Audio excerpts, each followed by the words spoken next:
ओम शांति। आदरणीय भाई साहब हमारे बीच पधार चुके हैं। हम सब फरिश्ते खड़े होकर आदरणीय भाई साहब का जोरदार करतल ध्वनि से स्वागत करते हैं। स्वागत है, स्वागत है, स्वागत है, स्वागत है। खुशियों के पंख लगाए हम सबके बीच एक दिव्य आभा लिए आदरणीय भ्राता ब्रिजमोहन जी हमारे सामने पधारे हैं। आपके आते ही हमारी टीचर्स बहनों के अंदर एक विशेष विश्व परिवर्तन की ललक जाग उठी है। योग की ज्वाला जलने लगी है। बाबा के प्यार का करंट फैलने लगा है।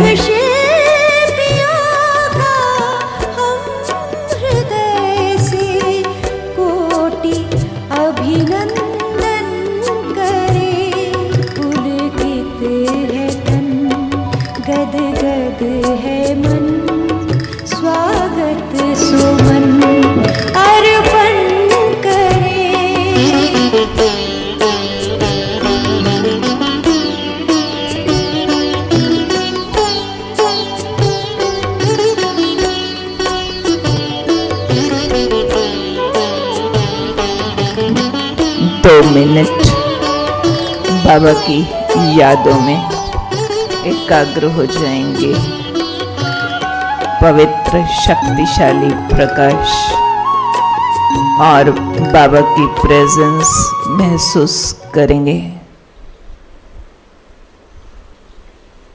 साकार मम्मा बाबा के हस्तों के पले भाई साहब बाबा के संग हमारे सामने पधारे हैं। उपस्थिति महसूस करेंगे।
कर्तव्य अलौकिक नारे हैं, वो दिन कितने प्यारे थे, ये दिन भी कितने प्यारे हैं, वो दिन कितने प्यारे थे।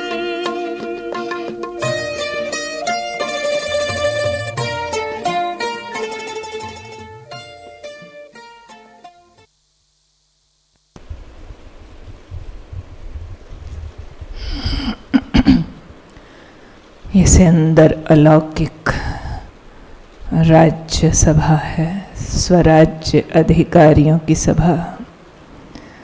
जैसे ही मालूम पड़ा कि भाई साहब ORC से यहाँ पधार रहे हैं, तो हमारे सभी सेवा केंद्र, उप सेवा केंद्र की मुख्य बहनें भाई साहब के सम्मान में यहाँ पधारी हैं।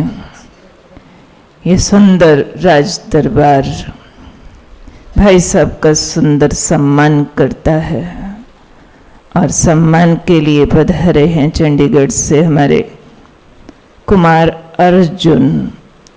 हमने सुना था कि अर्जुन ने गीता सुनी और युद्ध किया, जीत गया। ये नहीं सुना था कि अर्जुन ने गीता सुन के गीत गाया। यह अर्जुन कुमार रोज गीता सुनता है और गीत लिखता भी है, गीत गाता भी है। इसके दिल में हमारे भाई साहब के लिए बहुत विशेष महान भावनाएं हैं। आप आए तो क्या क्या लगा अपने मधुर स्वरों में गाएगा कुमार अर्जुन।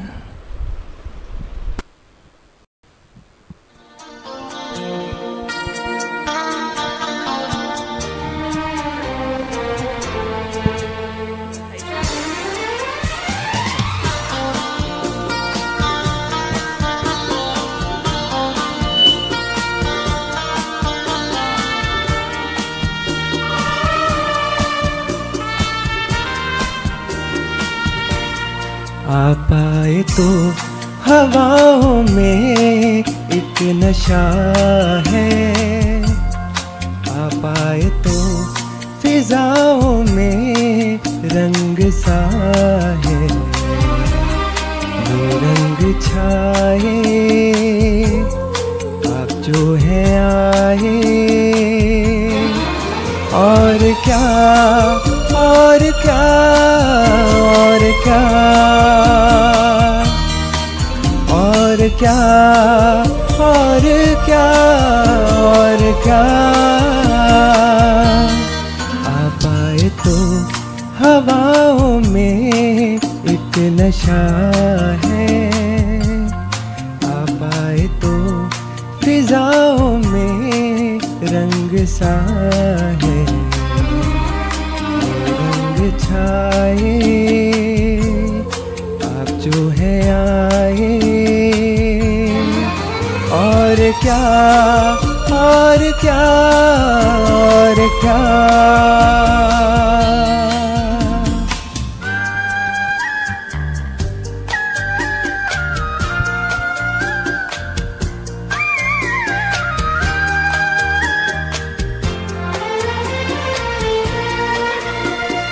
हे हे हे आहा हे आहा।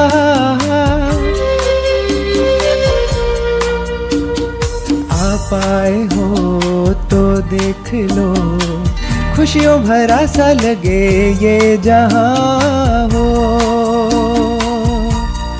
हा हा हा हा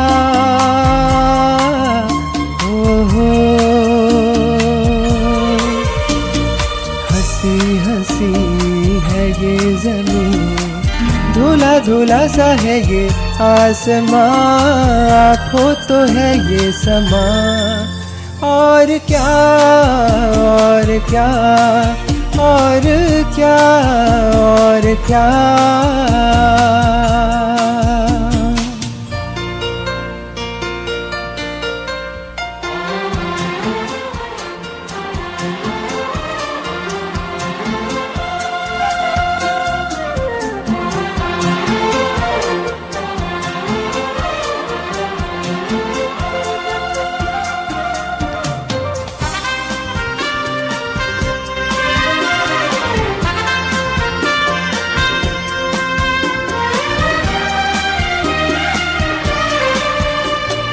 महक रहा गुलशन यहाँ, ठहरी हुई है पल के यहाँ हो।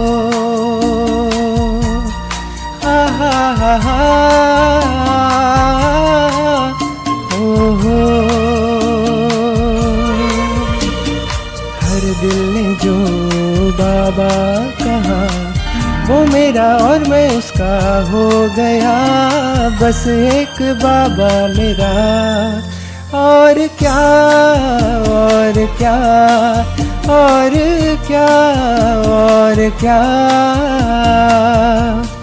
आ पाए तो हवाओं में एक नशा है, आ पाए तो फिजाओं में रंग सा है, ये रंग छाए आप जो है आए। और क्या और क्या और क्या और क्या और क्या और क्या, ला ला ला ला ला ला ला ला ला।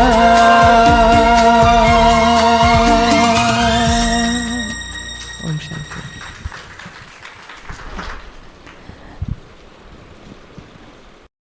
भाई साहब आपके गीत के प्रत्युत्तर में सुंदर ORC की डायरी सौगात में दे रहे हैं, ताकि इसमें आप और गीत लिखते रहो, गाते रहो, गाते रहो, जीते रहो। और सोनीपत रिट्रीट सेंटर ने बहुत रंग देखे हैं। आदरणीय अचल दीदी जी इसकी स्थापना के समय में थे, तो फिर आदरणीय भ्राता अमीर चंद जी ने इसको और आगे संवारा, और अब उनके स्थान पर हमारी चतुर्भुज दीदियाँ, आदरणीय प्रेम दीदी, आदरणीय उत्तरा दीदी बहुत एकता के रूप से इसको सजा संवार रही हैं। साथ में आदरणीय लक्ष्मी दीदी जी भी सहयोगी हैं, और इस रिट्रीट सेंटर में सारी एग्जीक्यूटिव की दीदियाँ, सबका पूर्ण रूप से सहयोग है, और आज सभी को अत्यधिक उमंग है। और हमारी एग्जीक्यूटिव की विशेष दीदियाँ अभी भाई साहब का सम्मान करने चाहती हैं, इस राज दरबार को सजाने चाहती है।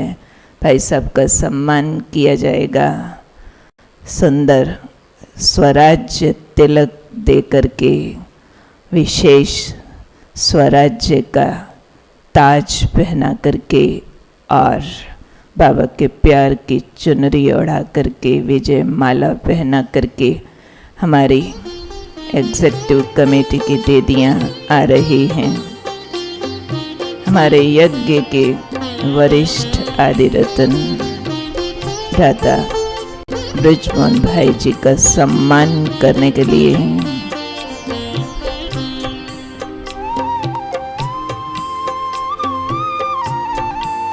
आदरणीय प्रेम दीदी मोहाली से स्वराज्य का तिलक देकर सम्मान कर रहे हैं।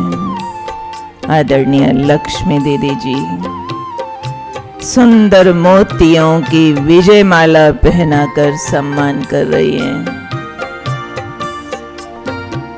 और दूर दूर से पधारी हमारी स्वराज्य अधिकारी बहनों का भी बहनें पुष्प और तिलक से सम्मान कर रही हैं। ये राज्यसभा सजती जा रही है। आदरणीय सरला दीदी जी स्वराज का ताज पहना रही है, पंजाब की प्रसिद्ध पगड़ी, और आदरणीय विजय दीदी जी पंजाबियों का पटका पहना करके सम्मानित कर रहे हैं। आदरणीय पुष्पा दीदी जी पुष्प गुच्छ लेकर अर्पित कर रही हैं। आदरणीय कैलाश दीदी जी भी पुष्प गुच्छ से सम्मानित कर रही हैं। साथ ही हमारे आनंद भाई से भी अनुरोध है कि सीट पर स्थान ग्रहण कर लें। आपको भी तिलक लगाकर माला पहनाकर सम्मानित किया जा रहा है। साथ ही हमारी चतुर्भुज दीदियों को, आदरणीय प्रेम दीदी, उत्तरा दीदी जी को भी विजय माला और स्वराज तिलक से सम्मानित कर रहे हैं। सभा में बैठी सभी दीदियां अपने को विश्व महाराजन की सीट पर महसूस करते हुए ये सुखद पुष्प स्वीकार करें। ये विजय का तिलक स्वीकार करें। आनंद भाई भी सीट पर स्थान ग्रहण करें। साथ में भाई और भी पधारे थे। लक्ष्मी दीदी जी को भी तिलक एवं पुष्प से सम्मानित करें।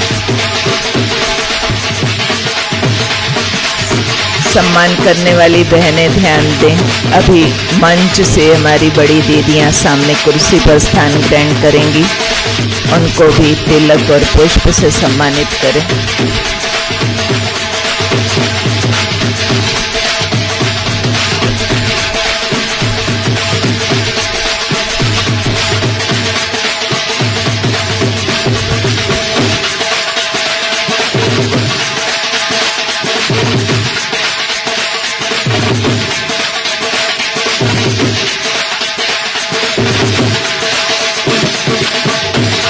सुदर्शन दीदी भी आएंगे, पुष्प गुच्छ देंगे भाई सबको। रघु भाई भी सामने बैठेंगे। आपका भी तिलक और पटके से सम्मान किया जाएगा।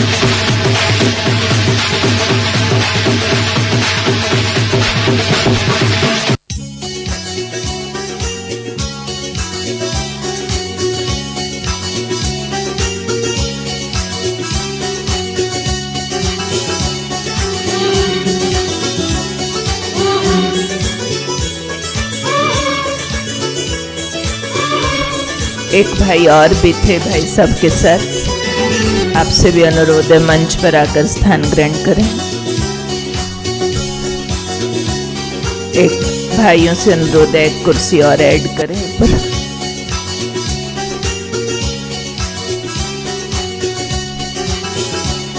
कमलेश भाई एक कुर्सी ऊपर और दे दें। तिलक और पटके से सम्मान करें।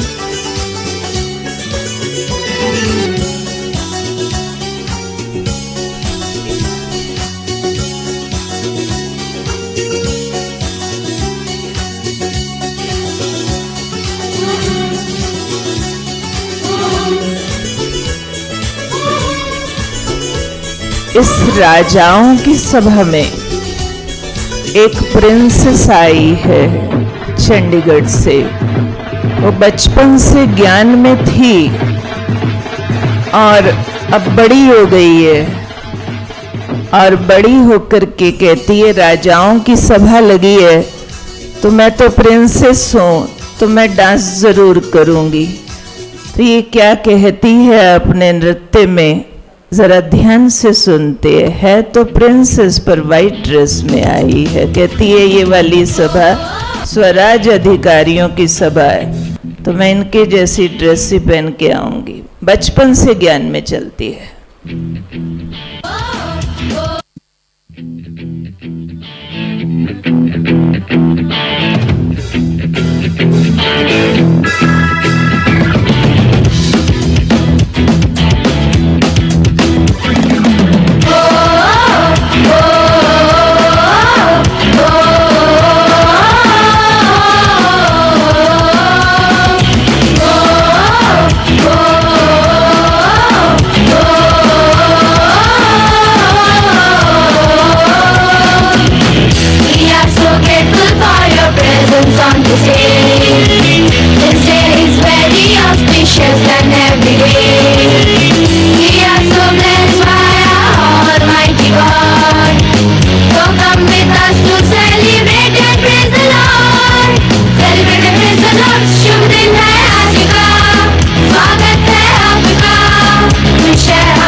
पूरा जोर लगाया उसने सबको खुश करने का।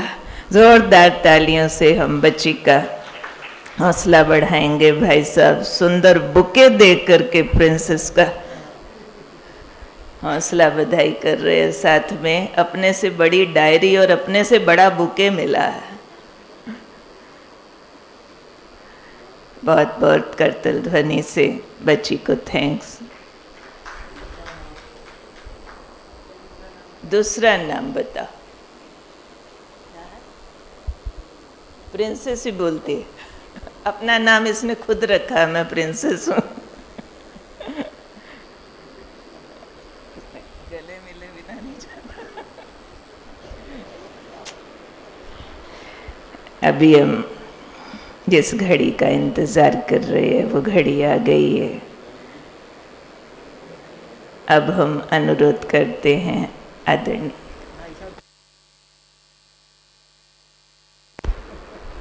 बहुत बढ़िया खबर मिली है जी।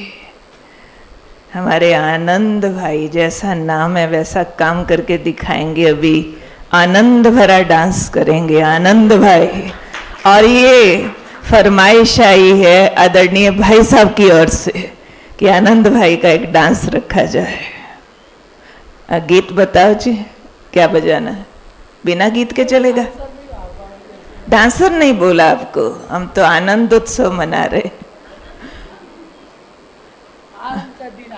आनंद का दिन आए रे।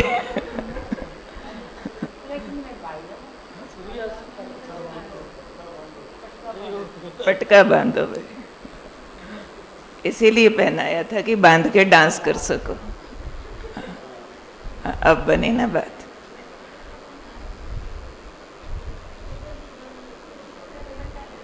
एक सिर पे भी बांध लो, ये वाला।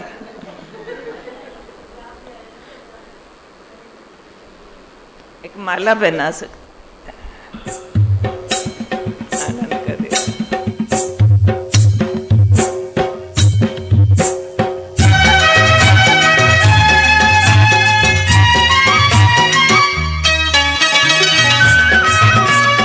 ताली बजती रहे, अच्छी तरह सभी बहनें ताली बजाएं।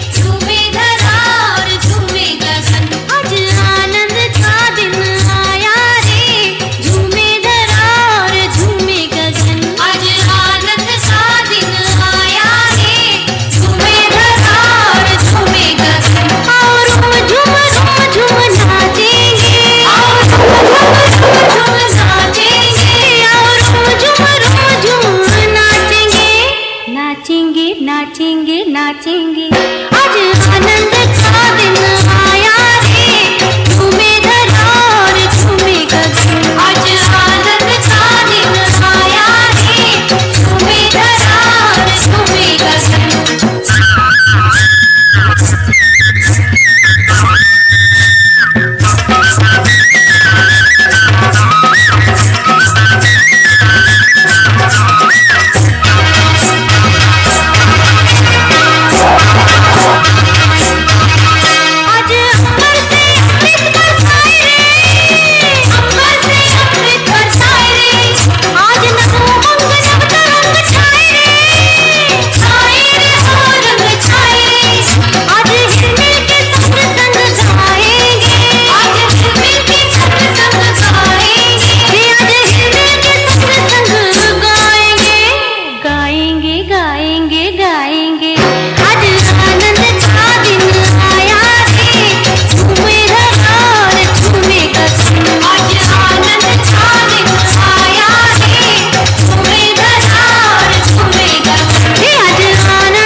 गुलाबी फूल मिल रहा है जी।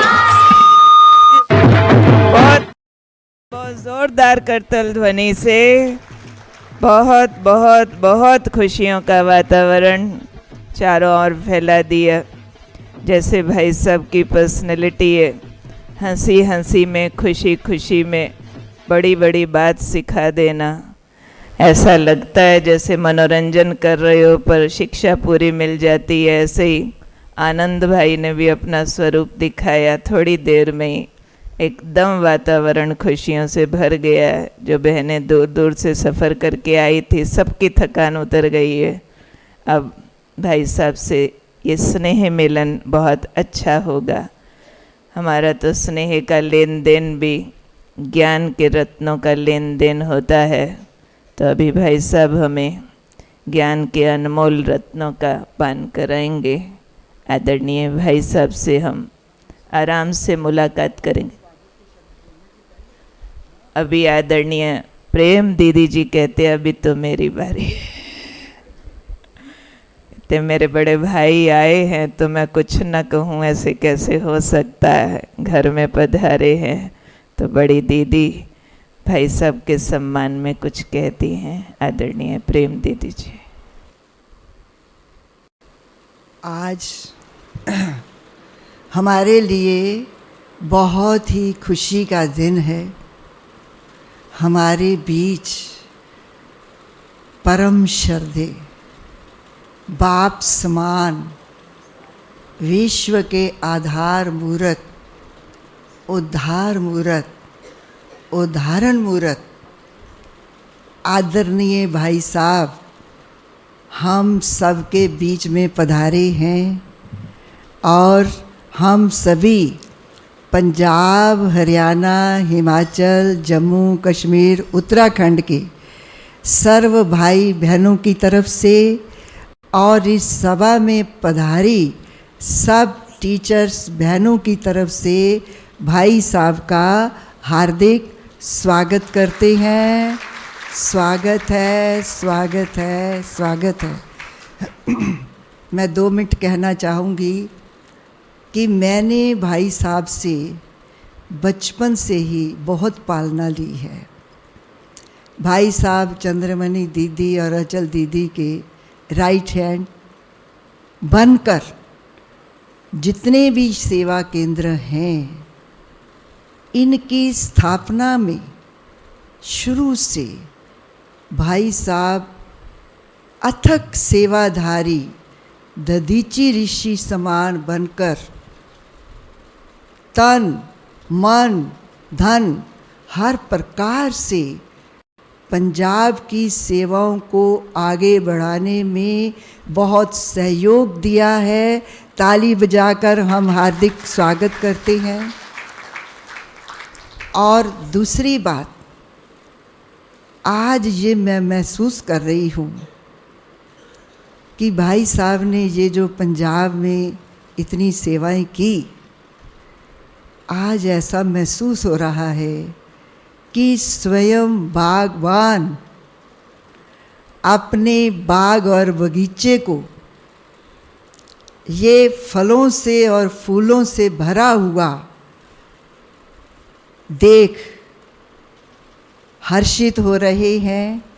और हमें बहुत खुशी है कि आज बागवान इन फलों और फूलों को निहारने के लिए हमारे बीच में पधारे हैं।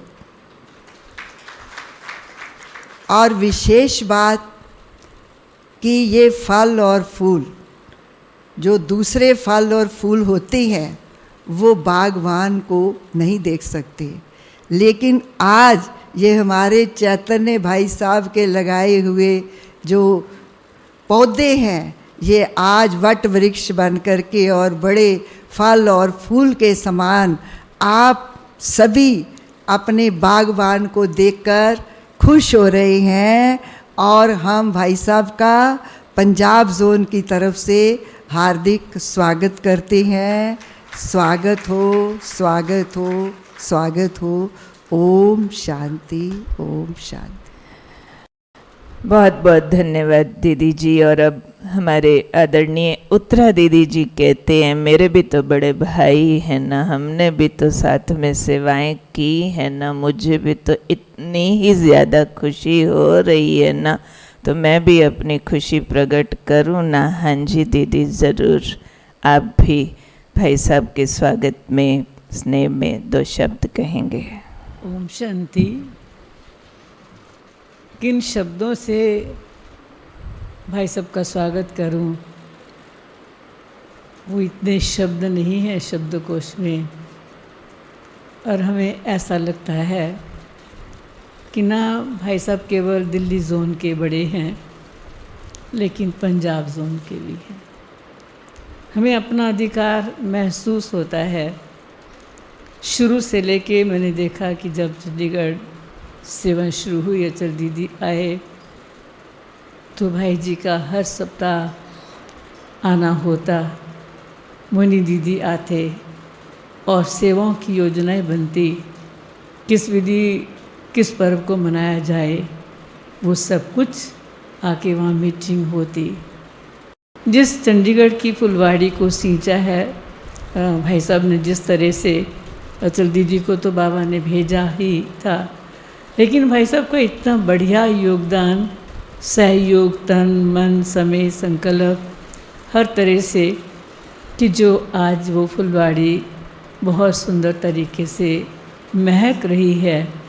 एक छोटा सा पौधा लगा था, आज वो फैल चुका है, बहुत सारी ब्रांचेस हो गई हैं, लेकिन शुरुआत का बीज भाई साहब के सामने, भाई साहब के द्वारा लगाया गया। तो भूल नहीं सकते, चाहे हम दूर हैं, लेकिन ऐसा लगता है हमारा पूर्ण अधिकार है भाई साहब पे। और ऐसी ही इच्छा भविष्य की भी है कि हमें फिर भी समय प्रति समय भाई साहब अपनी गाइडलाइन देते रहेंगे, हम आगे बढ़ते चलेंगे।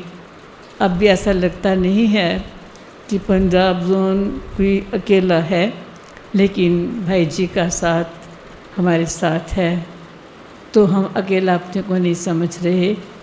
तो बहुत खुशी है, आज बेहद खुशी है कि आज भाई साहब इस धरा पे आए हैं, जिसे बनाया गया, संवारा गया, और आज भाई साहब हमें और सूक्ष्मता से कुछ संवारने की, संवरने की बातें कहेंगे और हम भरपूर हो पाएंगे। ओम शांति। हमें ये भी बेहद खुशी है कि आदरणीय उत्तरा दीदी जी इतने बड़े ऑपरेशन के बाद भी एकदम स्वस्थ होकर फिर से सेवाओं पर उपस्थित हैं।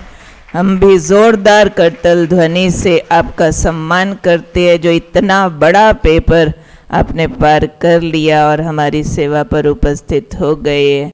और अब हम आदरणीय भाई साहब से अनुरोध करते हैं कि हमारी इस विशेष सभा को आप आज कुछ विशेष तौर से संबोधित करें। ये जितनी बहनें बैठी हैं, इनमें से कोई भी साधारण नहीं है। हर एक बहन कोई न कोई सेवा केंद्र, उप सेवा केंद्र की संचालिका है और बहुत बड़ी सेवाओं का कारण बनी हुई है। तो आज भाई साहब अपने विशेष अनुभव से इस ईश्वरीय सेना को और मार्गदर्शन देकर बाबा के कार्य को प्रशस्त करेंगे। मैं समझती हूँ 12 बजा है, ट्रैफिक कंट्रोल पहले बजा लेता भाई साहब।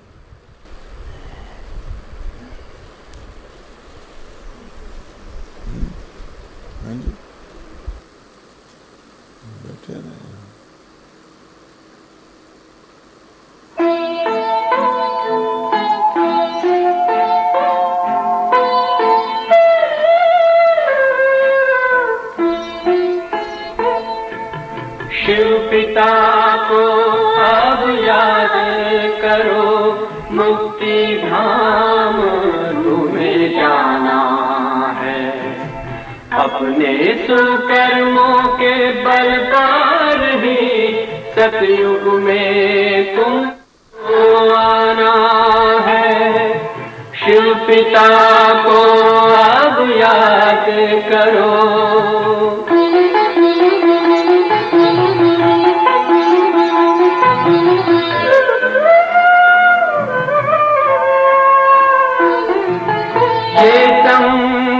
का स्वर्णिम युग है, शिव पिता फिर से आया है। ब्रह्मा मुख से शिव बाबा ने वही गीत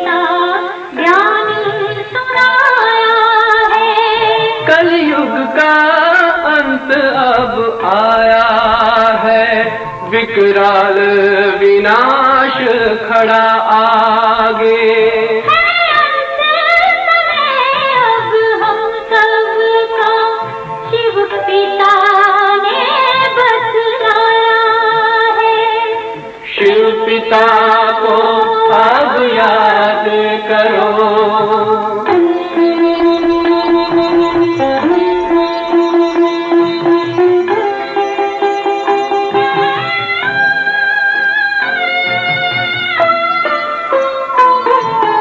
पांडव शिव शक्ति सेना की रणभेरी अब फिर बजती है।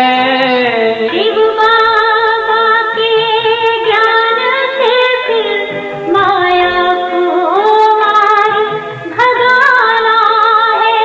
शिव पिता को अब याद करो, सतयुग में तुमको आना है। शिव पिता को अब याद करो, मुक्ति धाम तुम्हें जाना है। अपने कर्मों के बल पर ही सतयुग में अब तुम्हें आना है।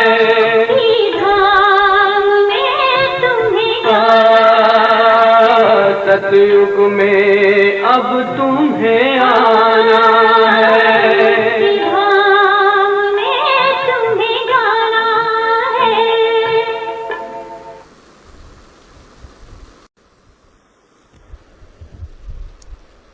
आदरणीय भ्राता जी,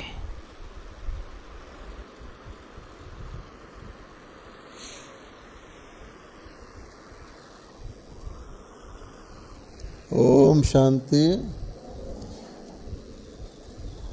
बिल्कुल लास्ट वालों का आवाज़ आ रही है? आ रही है।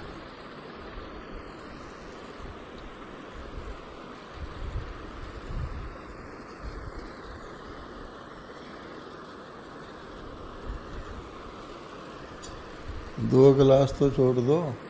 अच्छा अच्छा अच्छा, ठीक है। अभी हमने पिया ही नहीं, बहन जी वापस ले जा रही।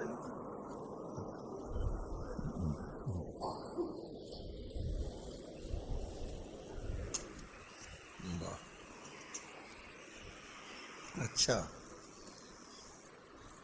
आप सब जानते हैं कि ये प्यारे बाबा का यज्ञ है।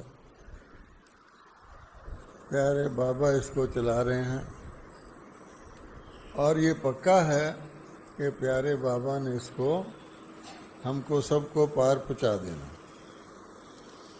कभी कभी हम गलती से सोचने लग जाते हैं कि हम इसको चला रहे हैं या हम इसका कुछ हिस्सा चला रहे हैं।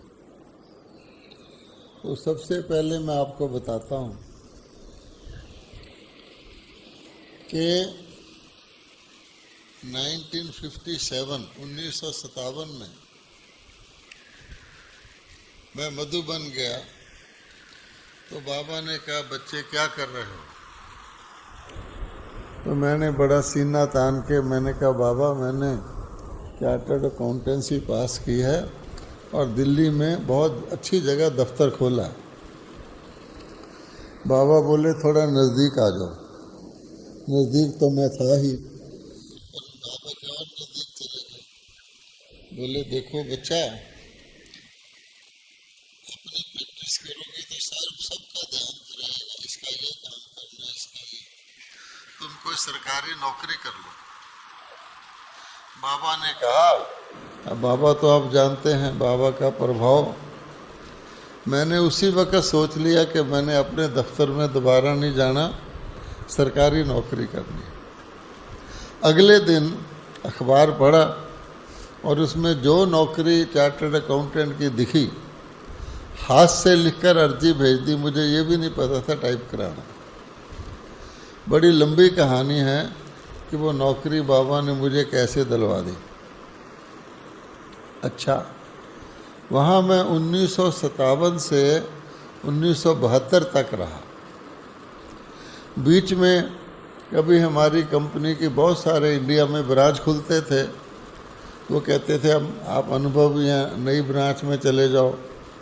एक बार असम में ब्रांच खुली तो मैंने कहा बाबा असम में सेंटर नहीं है, वहाँ ब्रांच खुली है, मैं चला जाऊँ?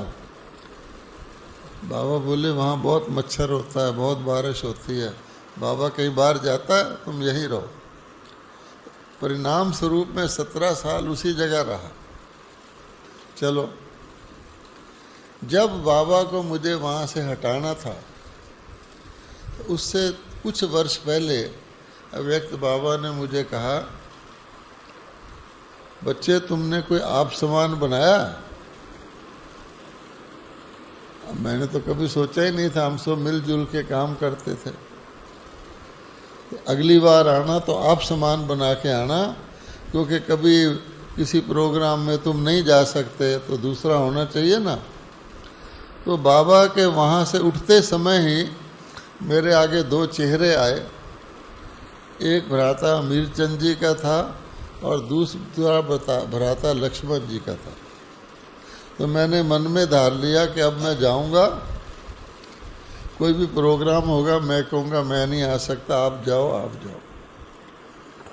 तो दोनों भ्राता जाने लग गए।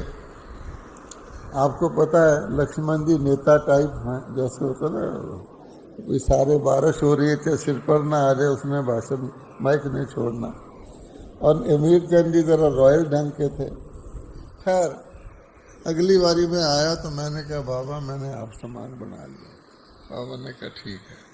मुझे नहीं पता था कि बाबा मुझे यहाँ से दिल्ली ट्रांसफ़र करने वाला।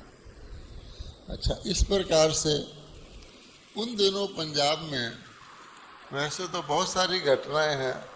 बाबा ने पंजाब में मुझे वहाँ रखा। मातेश्वरी जी खास तौर पे पंजाब में चक्कर लगाने आई। आप सबको पता हो कि मातेश्वरी जी का जन्म स्थान अमृतसर है और वो गुरमुखी भाषा में लेटर लिखते थे। तो जब मैं आपको देख रहा था सब बहनों को, तो मैं यही सोच रहा था कि बाबा की तो आप पर कृपा है ही, मातेश्वरी जी का विशेष ध्यान है कि पंजाब की शक्ति सेना जिसकी हेड बाबा शेरे पंजाब कहता था, आज सारी दुनिया में चले जाओ, पंजाब का कोई होटल होगा तो वहाँ शेरे पंजाब ज़रूर लिखा होगा। अब शेर से सब डरते हैं, शेर किसी से नहीं डरता। तो पंजाब के भाई बहन किसी से डरते भी नहीं थे। तो मुझे एक घटना तो अमृतसर की याद आती है कि पंजाब में पैसा नहीं था पर यूनिटी बहुत थी। एक सीटी बजाओ सब इकट्ठे हो जाते थे।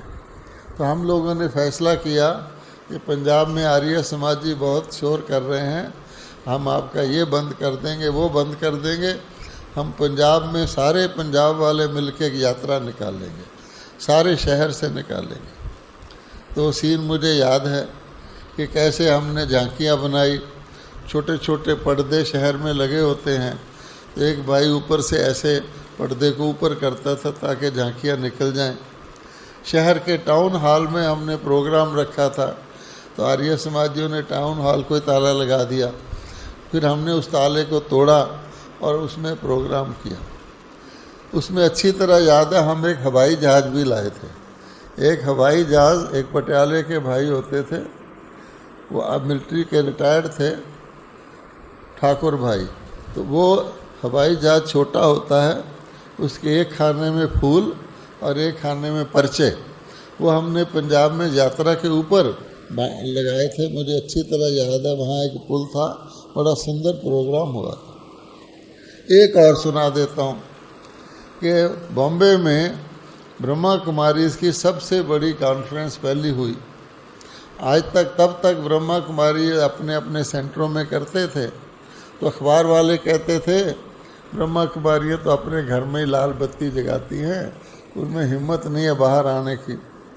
तो एक बॉम्बे में हमने प्रोग्राम किया, उसमें सारे इंडिया के भाई बहन गए। बिरला क्रीड़ा केंद्र वहाँ एक है चौपाटी के किनारे। अच्छा, वहाँ बहुत अच्छा प्रोग्राम हो गया। मुझे अच्छी तरह याद है, बॉम्बे जैसा शहर है, हमको धर्मशाला में सुलाया गया। एक बटाले का हलवाई भाई होता था, रात को मैंने देखा उसकी टांग मेरे ऊपर आ गई है। अच्छा, फिर मैंने कहा ये क्या है। अच्छा, बहुत मज़ा आता था। उस वक़्त दादियों ने कहा अगली कॉन्फ्रेंस कौन करेगा, तो मैंने हाथ उठा दिया, हम पंजाब में करें, चंडीगढ़ में करें। अच्छा, हाथ तो उठा दिया। अब चंडीगढ़ की आबादी उस समय 80,000 होती थी और बड़े अफसर वगैरह होते थे जो अपनी तरह के होते थे। थोड़ा सा इलाका था जहाँ प्राइवेट दुकानें थी, ट्रांसपोर्ट वगैरह की थी। अब 80,000 की आबादी में टैगोर थिएटर हमने लिया जो 2 दिन भरना था और 2 टाइम, सुबह शाम सुबह शाम। कैसे भरे? फिर हम लोगों ने मीटिंग की कि सारे पंजाब की सारी बहनें इस बारी चंडीगढ़ आएंगी और चंडीगढ़ के एक एक सेक्टर में राखी बांधेंगी और जितने वहाँ ऑफिसर हैं सबको राखी बांधेंगी। तो वहाँ टेलीफोन डायरेक्टरी होती थी और लक्ष्मण जी रोज़ डायरेक्टरी उठा करके फ़ोन करते थे। वहाँ चाहे धर्म नेता हों, चाहे ईसाई हों, कई हों, हमने एक एक को मिला और एक एक सेक्टर में प्रोग्राम किया और सारी बहनों ने राखी बांधी।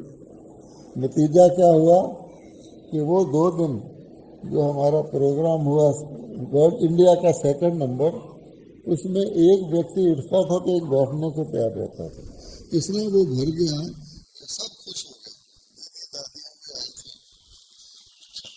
उसमें क्या हुआ, उसमें भाई बहनों को रखना था। आप जानते हैं चंडीगढ़ जैसे शहर में जगह नहीं मिलती, तो वहाँ एक पंचायत घर है। अच्छा, सोचा गया कि पंचायत घर लें, वो गवर्नमेंट ऑफिसर को देते हैं। तो एक गवर्नमेंट ऑफिसर दिल्ली के राजकुमार जी होते थे, बिजली के चीफ, और एक मैं होता था। हमने आधे आधे टाइम में वो ले लिया। अब वहाँ की कंडीशन क्या थी कि खाना वो खुद सप्लाई करते थे, उनके जो चार्ज था उसमें खाना फिक्स था। तो हमने कहा हम तो बाहर का खाते नहीं, तो उसके इंचार्ज थे एक चौधरी साहब। तो हमने चौधरी साहब को कहा आप सुबह हमारी बहनें आपको बता देंगी आज क्या बनना है, तो सब सब्जी दाल मसाले नमक मिर्च आप ला के देना, हमारी बहनें खाना बनाएंगी, आप भी खाना। अच्छा, चौधरी साहब मान गए। अब क्या हुआ, एक दिन दादी चंद्रमणि जी ने कहा कि भुगड़ भाजी बनेगी। अच्छा, वो चौधरी कहता भुगड़ भाजी क्या होती है और उसमें क्या पड़ता है? तो उन्होंने कहा इसमें सारी सब्जियां पड़ती हैं। तो चौधरी बहुत जोर से हंसा और उछला। खैर, बहुत सुंदर वातावरण था। उसमें पहले दिन तो हरियाणा के गवर्नर आए थे, फिर पंजाब के स्पीकर आए थे, अर्थात वो प्रोग्राम बहुत ही सफल हुआ था। दीदी दादियाँ वहाँ आई थी। अच्छा, टैगोर थिएटर के बाहर एक छोटा सा पॉन्ड है, आपने आजकल पता नहीं है कि नहीं। उस पॉन्ड के अंदर कमल के उगे हुए थे पत्ते, और हम लोगों की इच्छा थी कि एक ऐसा बोर्ड लगाएं, पर्दा, जो पॉन्ड के सरफेस पर लगे, जो नीचे भी उल्टा दिखे। अच्छा, हम जहाँ मैं नौकरी करता था वहाँ पेंटर वगैरह हम घर में लगा लेते थे। उन दिनों प्लास्टिक के पर्दे का रिवाज नहीं था, और हमने प्लास्टिक का पर्दा लिया, उसके बहुत बड़ा लिखवाया। अब बात ये थी कि पौंड के अंदर छलांग मार के उसको बांधे कौन? तो हमारी मीटिंग थी, तो हमने कहा कौन बांधेगा? तो सहारनपुर के विद्या प्रकाश भाई थे, वो बोले मैं बांधूंगा, और उसने जाके पौंड में जंप लगाया और वो पर्दा बांध दिया। अब मेरे दिल में बहुत छाप पड़ गई कि विद्या प्रकाश भाई वाकई ही बाबा का सिंसियर बच्चा है, और ये जो कुछ भी कहेगा मैं उसके लिए जरूर करूँगा। अच्छा, उन दिनों म्यूज़ियम जो है 15,000 में बन जाता था, सारे म्यूज़ियम लकड़ी समेत सब कुछ समेत, पर उन दिनों 15,000 भी बड़े मुश्किल होते थे।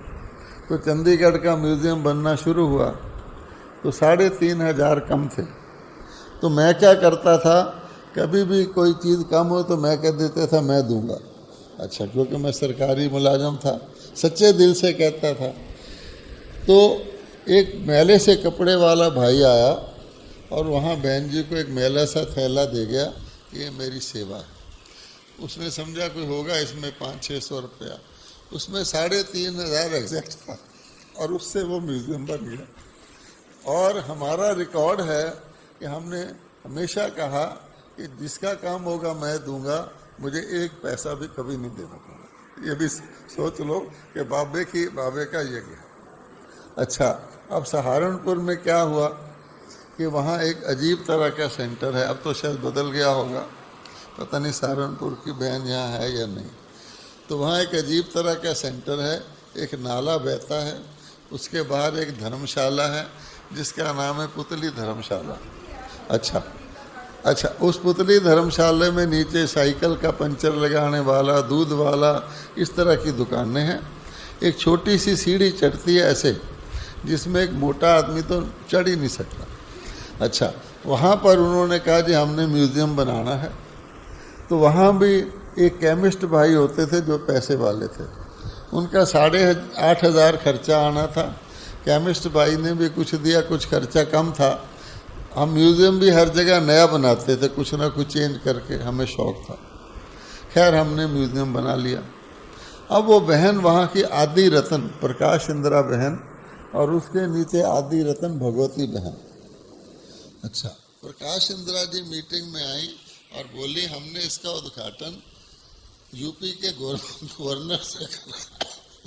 भैया मेरी दुआई दे, भाई को कहो गवर्नर से कराना। हम उन दिनों गवर्नर लखनऊ में रहे, सहारनपुर छोटा सा, अब गवर्नर कैसे आके उद्घाटन करेगा। तो हमने कहा बहन जी आप कलेक्टर से करा लो, डीसी से करा लो, किसी से करा लो। नहीं, मैंने तो गवर्नर से कराना है।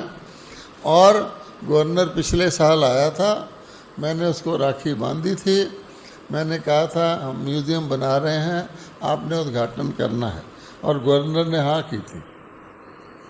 हम क्या समझाएं उनको। तो हमने कहा ठीक है बहन जी, आप गवर्नर को चिट्ठी लिख देना, फिर वो कर देगा अगर आपने कहा।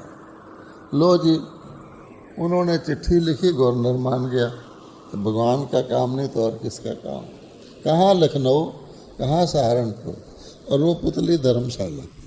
अब उसमें बहुत बड़ा काम था, गवर्नर आ रहा था। उन दिनों में गवर्नर चल के आए तो वहाँ धर्मशाला को साफ किया गया। वो अंदर उसमें कोई रहता नहीं था।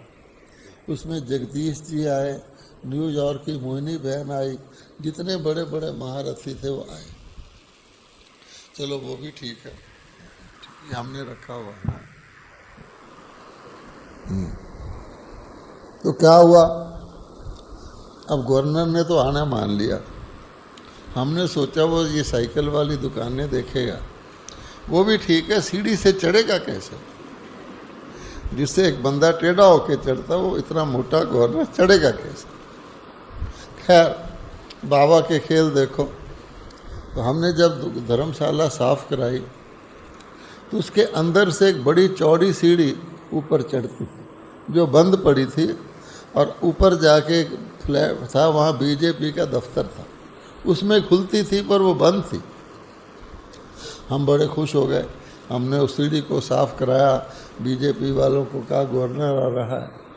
फिर वहाँ एक भाई था, वो बिजली का काम करता था, उसने कहा जी मैं बिजली से इतना इसको सजा दूंगा गवर्नर को पता ही नहीं लगेगा कि यहाँ कोई साइकिल की दुकान है या कुछ है, ऐसा चकाचौंध कर दूँ।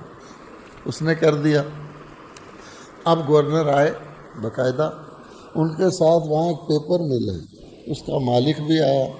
तो नीचे हमने रामराज का ड्रामा रखा, गवर्नर को बिठाया, उस मालिक को बिठाया। तो जब रामराज के ड्रामे में आता ना, वहाँ टैक्स नहीं लगता, तो उन्होंने कहा वहाँ टैक्स नहीं लगता। तो गवर्नर ने इसकी तरफ देखा कि पेपर मिल वाले की तरफ, क्यों भाई वहाँ मौज है ना, वहाँ टैक्स नहीं लगता। तो वास्तव में पेपर मिल वाले के बेटे की शादी थी, और पेपर मिल वाला गवर्नर का दोस्त था। तो गवर्नर उसके लिए आया था, साथ में उसने हमारा भी मान लिया था। ड्रामा है, कैसे उनकी बहनों की भावना पूरी की। फिर हम लोगों को पेपर मिल वाले की शादी में बुलाया गया, मोहिनी बहन गई, जगदीश जी गए, तो अच्छा वहाँ भी मेल जोल हो गया। तो कहने का भाव क्या है कि बाबा का कहा हुआ कोई काम और आदि रत्नों की कोई इच्छा, जैसे आज भी मुरली में आया है, तो बाबा कहते हैं मैं ज़रूर पूरी करता हूँ, ज़रूर पूरी करता। वैसे तो बहुत सारी घटनाएं हैं, पर ये तो आप जानते भागवत की बात है, फिर इसमें लग जाएंगे। अच्छा, अब आते हैं इस बात पर कि वैसे तो हमारी सारी विद्यालय का डायरेक्टर शिव बाबा है और शिव बाबा ही इसको चलाते हैं। अगर कभी हम कई जगह किसी काम ना हो तो हम मनुष्य आत्माएं समझते हैं देखो काम नहीं हुआ, लेकिन धीरे धीरे हमने सीखा कि ना होने में भी फायदा। अब हमें पक्का निश्चय हो गया है कि हो तो भी कल्याण है, ना हो तो भी कल्याण है। इसका भी एक उदाहरण है कि दिल्ली में जब ORC लिया गया तो किसी को पता नहीं था, नक्शा देख के खरीद लिया कि उसके बीचों बीच एक सड़क है जो गांव की सड़क है और उसको हम बंद नहीं कर सकते। अब उसमें से ट्रैक्टर लेकर, ट्रांजिस्टर लेकर गांव वाले लोग बीड़ी पीते हुए जाते थे अपना गड्ढा लेकर, तो कोई रोक नहीं सकता था, ना हम दीवार बना सकते थे। आखिर फैसला हुआ उसको बंद करवाया जाए और दूसरी रास्ते से सड़क बनाई जाए। तो मेरी और आशा बहन की ड्यूटी लगी कि चंडीगढ़ में हरियाणा की चीफ मिनिस्टर है, वो इसको कर सकता। खैर हम पूछ पाछ के चंडीगढ़ आ गए। पंचायत ऑफिसर होता है, इसके पास गए, का मतलब क्या है, अगर मैं अकेला उसकी कोर्ट ले जाता तो कचहरी छोटी सी, अगर मैं सीधा उसने कचहरी में जाऊं तो क्या कहेगा, आप कौन है, जाके बाहर बैठिए, आपको पता नहीं मैं कचहरी कर रहा हूँ। पर बहनों को साथ ले जाओ तो क्या होता है, हम आशा बहन को साथ ले गए अंदर, वो कचहरी कर रहा था, उसने कुछ नहीं कहा कि ये बहन जी क्या काम है। तो बहन जी ने कहा हम दिल्ली से आए हैं, आपसे काम है। अच्छा आप बैठिए मैं आता हूँ। फर्क पड़ गया। अब भगवान ने बहनों को क्यों रखा हुआ है, इसीलिए रखा हुआ है कि चाहे कोई भेदभाव वाला हो, किसी के मन मत में और तरह की हो, वो उबलेगा लेकिन कब से बाहर नहीं जाएगा, गुड़ करेगा, चुप हो जाएगा। इसलिए बहनें बहुत बड़ी शील्ड हैं और मैंने ये अनुभव किया है कि सदा बहनों के साथ काम करोगे, आपको सम्मान भी मिलेगा, आपका काम भी अच्छा होगा, कभी आपको उल्टा होगा। अच्छा है, बंगाली से हमने बात किया है, हमने कहा ऐसे ऐसे है, ऐसे जमीन है, ऐसे सड़क है, बोला ये काम तो सिर्फ चीफ मिनिस्टर ही कर सकते। अब चीफ मिनिस्टर से मिल ले। अब चीफ मिनिस्टर थे चौटाला जी। अब सबको पता था चौटाला जी पैसा लिए बगैर काम नहीं करते। अच्छा खैर हम चंडीगढ़ सेंटर में गए, रात को रहे, सुबह नाश्ता वास्ता किया, तो हमने अपॉइंटमेंट, पहले तो चौटाला जी से मिलना था, तो वहाँ तो हम पहुँच गए। एक चंडीगढ़ की बहन को लिया, हमें सेक्रेटरीट का पता नहीं। जब पहुँचे तो उसका PA था एक मिस्टर मिगलानी, वो मधुबन होके आया हुआ था। अब आप देखो बाबा मदद कैसे करता। तो मिगलानी ने कहा आप कैसे यहाँ आए, तो हमने बताया कि ऐसे ऐसे चौटाला जी को लेटर देना है। तो बोला आप अंदर बैठ जाओ, वो 15 मिनट के लिए आते हैं, पिछले दरवाजे से आते हैं, पिछले से चले जाते हैं। लोग भीड़ भाड़ लगाते हैं, वो ऐसे ऐसे कागज ले लेते हैं। हम बैठ गए, उसने बुलाया ही नहीं बाहर, तो अचानक शोर की आवाज़ आई, तो हमने कहा आ गया होगा चौटाला। हम बाहर गए तो उसको लोगों ने घेर रखा था, वो पिछले लिफ्ट से आता था और पिछले से ही चले जाता था, तो लोगों ने घेर रखा था। हम गए तो सफ़ेद कपड़े वाली बहन को देख के वो कहता है कि ये बहन जी आपका क्या काम है। तो बहन जी ने उसको लेटर दे के समझाने की कोशिश की, उसने समझा कुछ नहीं, वो लेटर मिगलानी को दे दी। अच्छा हम आ गए, बैठ गए, चला गया चौटाला। तो मिगलानी कहता मैं इसको क्या करूं। हमने कहा लिख दो कि चीफ मिनिस्टर ने देख लिया। देखा तो है ना उसने, और जिसको भेजना है उसको भेज दो। उसने कहा कि ये फाइनेंस सेक्रेटरी को जाती है। हमने कहा फाइनेंस सेक्रेटरी को भेज दो, हम एक दिन रुक जाएंगे। अच्छा अब फाइनेंस सेक्रेटरी को फ़ोन किया तो उसका PA बोलता है सुबह 10 बजे पक्का आ जाना, 10 बजे के बाद उनकी मीटिंग है। अब लो जी, हम तो सेंटर में रहने वाले, हमने क्लास की, नाश्ता किया, कार में गए, किसी को साथ लिया, पहुंचते पहुंचते 10:10 हो गए। अब हम पहुंचे तो पिए बड़ा तिलक तुलक लगाया हुआ, कहता है जी आप तो लेट आए हैं, उनकी मीटिंग शुरू हो गई। अच्छा, हम बैठ गए। फिर मैंने सोचा पता नहीं क्या करेगा, मैं हमेशा बहनों का ही कार्ड रखता हूँ, जो कार्ड होता है ना मिलने का, अपना नहीं रखता। तो मैंने बहन जी का कार्ड लिया, बाहर गया और बाहर उसके कमरे में जाके उसके चपरासी को कहा ये कार्ड अंदर दे आओ। उस फाइनेंस सेक्रेटरी ने हमें फ़ौरन बुला लिया। अच्छा, अब जब हम गेट से एंटर हुए तो उसका मेज बीच में था, उसने बोलना शुरू कर दिया। उसको सारा केस पता था। कहता आप लोग बताओ, क्या कभी सरकारी सड़क चेंज हुई है? क्या गांव वाले की सड़क चेंज हुई है? इतिहास में कोई ऐसा एग्जाम्पल है जो सड़क चेंज हो? हम कैसे सड़क चेंज कर सकते हैं? हम उसके टेबल के नज़दीक पहुंच गए तो किसी एक व्यक्ति से वो मीटिंग कर रहा था। तो बोला चाहे अब आप आसमान से जाओ, चाहे सुरंग खोद के जाओ, ये सड़क चेंज नहीं होगी। अच्छा, बोला। अब वो जिस आदमी से मीटिंग कर रहा था वो वही बंगाली था, पंचायत ऑफिसर, जिससे हमारी बातचीत हुई।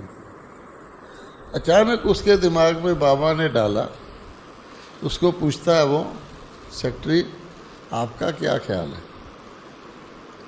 अब उस आदमी को तो सारी कहानी पता थी। उसने कहा सर इनसे गलती तो हो गई है, लेकिन ये बहनों की संस्था है, आजकल अजीब तरह के लोग जाते हैं, तो कोई ऐसा भी खराब व्यक्ति भी निकल सकता है, इनकी बात पर ना विचार करना चाहिए। हमें उसने कहा आप जाओ। लो जी, उसके बाद वो पास होके आ गया। फिर अच्छा, अब आप सोचो अगर हम लेट ना होते तो मीटिंग नहीं होती, मीटिंग नहीं होती तो आदमी बैठा नहीं होता, वो बैठा नहीं होता हमारा काम नहीं बनता। तो क्या लेट होने में फायदा हुआ या नुकसान? ये है बात। तब हमने पक्की बात नोट कर ली। हम अपनी अल्प बुद्धि से सोचते हैं ये काम बिगड़ गया, नहीं।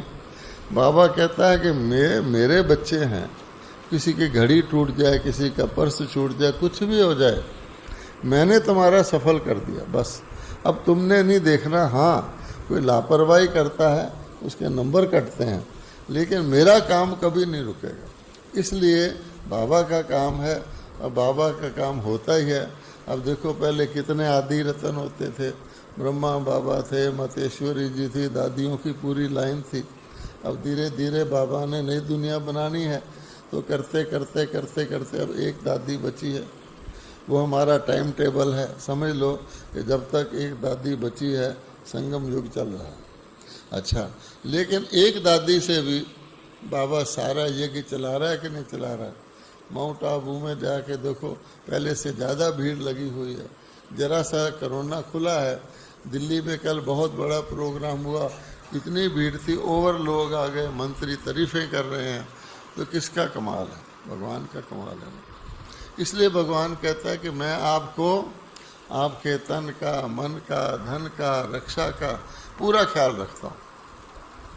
अब मुझे ज्योतिषी ने कहा था आप 47 ईयर की एज के बाद आप अगले शरीर में चले जाएंगे, पहले ज्योतिषी ने कहा था।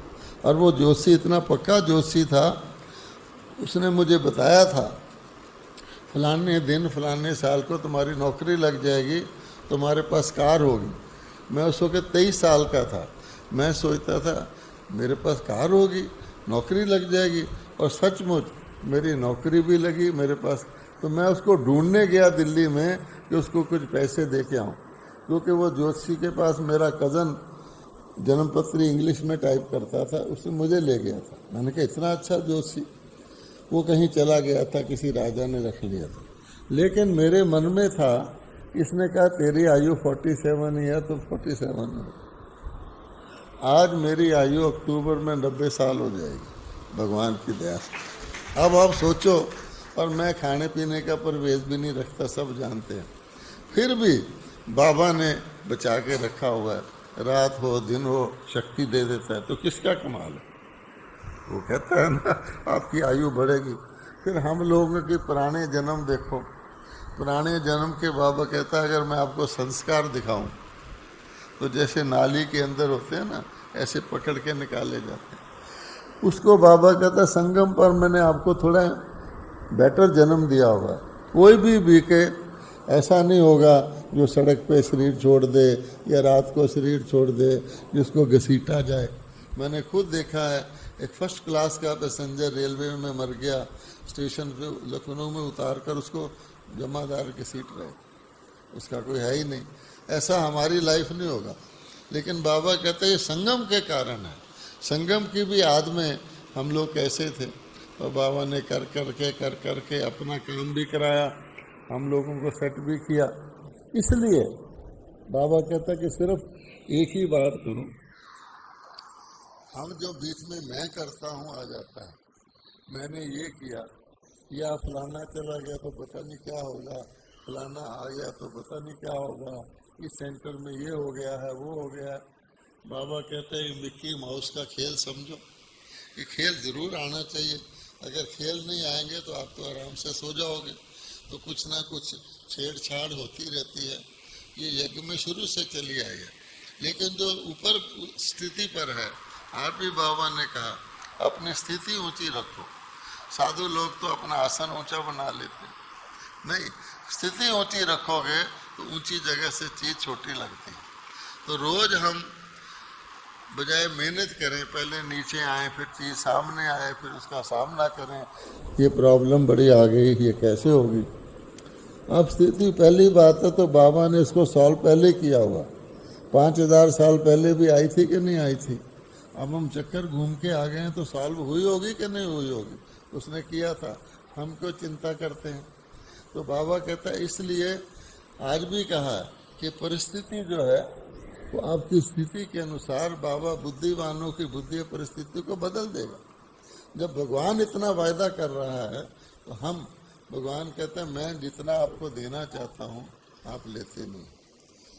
बाबा ने कहा बाबा के बच्चे बनना एक बात है, बाबा से अधिकार लेना दूसरी बात है, उस प्राप्ति को यूज करना ये तीसरी बात है। तो हम अगर उसको अलौकिक ढंग से करेंगे, वरना आप सोचो कि भारत के राष्ट्रपति, भारत के प्राइम मिनिस्टर, जब गाड़ियां भी नहीं हैं, कौन उसको मोटिवेट करता तुम तो माउंट आबू चलो। दुनिया में बहुत संस्थाएं हैं, तो एक बार ही जाएगा। ये बाबा की शक्ति है। कौन अमेरिका और ऑस्ट्रेलिया और पता नहीं कहाँ कहाँ सेंटर खोलता है, जो लोग हमारी भाषा भी नहीं जानते, तो बाबा की शक्ति है ना। इसलिए बाबा ने ये भी कहा हुआ है कि अपने स्थान की और अपने आप की विशेषता को हमेशा ध्यान में रखो। और आप देखेंगे जो भी जोन बाबा के आगे जाता है, बाबा उसकी विशेषता वर्णन करता है। जितनी भी अव्यक्त वाणियाँ हैं, यूपी की करेगा तो कहेगा यहाँ नदियाँ हैं, यहाँ मंदिर हैं, कहेगा नहीं कहेगा। कलकत्ता की करेगा तो यहाँ सूर्य उदय होता है, यहाँ साकार बाबा आए थे। तो पंजाब की बाबा क्या विशेषता वर्णन करता है कि पंजाब की आत्माएं निडर होती हैं, और निडरता, निर्भयता एक बहुत बड़ा गुण है, बहुत बड़ा गुण है, क्योंकि आगे आगे ये निर्भयता काम आनी है। तो निर्भयता का मतलब क्या होता है कि दूसरे से हम प्रभावित नहीं होते। दूसरे का सम्मान करना और बात है कि आज का बड़ा है उसका सम्मान करेंगे, लेकिन हम उससे प्रभावित हो जाएं। तो बाबा ने कहा हुआ है इस ज्ञान में सबसे बड़ी कमज़ोरी ये है कि हम किसी से प्रभावित हो जाएं, चाहे वो व्यक्ति हो चाहे प्रकृति हो। और सबसे बड़ी शक्ति ये है हम प्रभावित ना हो। और दूसरी कमज़ोरी क्या है, हम किसी को प्रभावित कर लें। ये भी है कि भाई मैंने ऐसे किया, दूसरे कहने भाई यही करते हैं। तो जब हम किसी ने कह दिया ये करता है तो बाबा से तो उसका योग कट गया। वो कहेगा ये मेरा गॉड फादर है, इसके पीछे लगे रहो, मेरा खाना पीना रहना अशोर्ड होगा। फिर वो उल्टा कराएगा, हम उल्टा भी कर देंगे। ऐसा नहीं। तो ना प्रभावित होना, एक बुल्ली भी आई थी 1 महीना पहले, ना प्रभावित होना है ना प्रभावित करना है। बाबे का यज्ञ है, बड़ा भाग्य है कि आज हम शरीर में हैं, संगम युग पर हैं। अब देखते ही देखते देखो कितनी आत्माएं अगले पार्ट में जा रही हैं। अमीर चंद जी का किसी ने सोचा था क्या? उन्होंने ये सारा बनाया। मैं इंदौर में गया, ओम प्रकाश जी ने एक बहुत अच्छा ऑफिस बनाया, सिटिंग रूम बनाया समय के अनुसार। वो बहनें कहती थी इसमें वो बैठे ही नहीं, आप आके इसमें बैठो। कहने का भाव ये है कि ये तो साधन है, हमें साधनों में नहीं जाना। और आगे ऐसा समय आएगा जो हम सख्त तबीयत के होंगे। चल गर्मी होगी तो क्या हुआ, जो एटम बम जहाँ पड़ता वहाँ कितनी गर्मी होती है, ये तो मामूली सी गर्मी है। ठंड होगी तो क्या हुआ, अच्छी जगह मिल गई तो क्या हुआ, साधारण मिल गई तो क्या हुआ। एक भाई होता था रेलवे में, वो अम्बाला में रहता था। सतीश बहन का गंधर्वी जुगल था, उसका नाम मैं भूल गया। हाँ हाँ अच्छा, वो जो था बड़ी दीदी आई तो बड़ी दीदी ने, कुमार था, उसको भोजन पर बुलाया। तो भोजन अच्छा, बड़ी दीदियों के लिए तो अच्छा ही भोजन रखते हैं।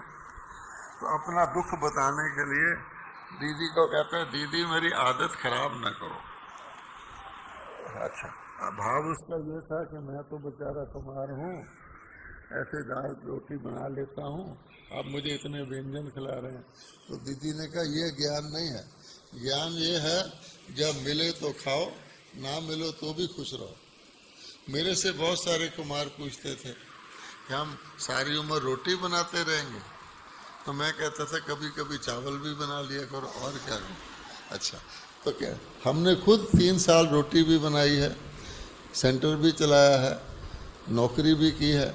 हमें तो कभी फील नहीं होता था, हमारी वो जली हुई रोटी जो हम खाते थे उससे स्वाद रोटी हमने आज तक नहीं खाई, जो हम खुद बनाते थे। सच्ची बात है। तो बाबा बहुत शक्ति देता है। इसलिए पंजाब में देखो, बाबा कहता है चलाने वाला तो मैं। ये समझ लीजिए कि पंजाब सारी दुनिया के सेंटरों को बाबा चला रहा है। यहाँ तो इतनी सारी बहनें हैं, आप कहीं न्यूजीलैंड जाके देखो, कहीं चिल्ली जाके देखो, 2-2 बहनें हैं सिर्फ। वो जॉब भी करती हैं, सेंटर भी चलाती हैं, और वहाँ बाबा का झंडा गाड़ा हुआ। भारत वालों को तो बड़ी मौज है, इतने इतने बाबा के बच्चे हैं। हमें आगे वाली बहनों को देख रहा था, इनका जो आसन है जिसमें ये बैठी हैं, मैं बैठ नहीं सकता। तो मुझे बड़ी ईर्ष्या आ रही थी कि देखो भाई हम ऐसे बैठे हैं, ऐनक लगाई हुई है। तो बाबा भी कहता था, ब्रह्मा बाबा कभी भी ऐनक नहीं लगाया, ब्रह्मा बाबा कभी भी टेढ़ा नहीं बैठा, ब्रह्मा बाबा तख्त पे बैठते थे। और बाबा ने कहा समय तुम्हें प्रदान हो रहा है, तो दादियों ने ऐनक लगा ली, कोई बड़ी बात नहीं है। लेकिन ये निमित्त मात्र है। जब शहजादियाँ आती हैं ऐनक वाले को देख के बहुत ज़ोर से हंसती हैं वो। अच्छा, लेकिन आज के लोग ऐनक में भी फैशन लगाने लग गए हैं, इसमें हीरे लगा लेंगे, रंग लगा लेंगे, जूते में फैशन लगाने लग गए हैं।